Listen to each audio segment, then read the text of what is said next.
You're on the phone and you need to spell something like your name. But there's the problem, because maybe they don't understand the letters that you're saying. So you have to repeat yourself 2 times, 3 times, maybe 4 times or more. Or worse, you just kind of hang up.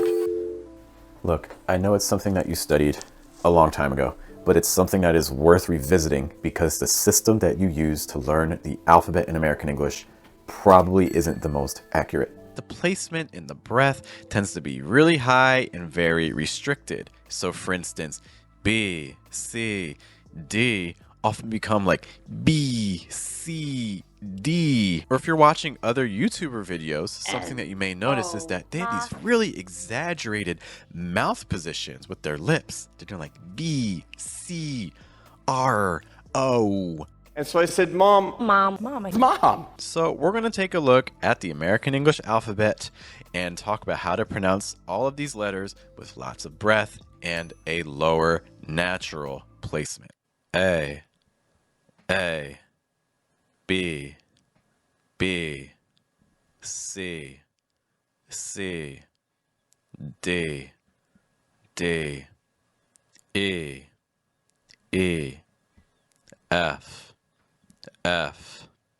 G, H, I, J, K, L, M, N, O, P, Q, R,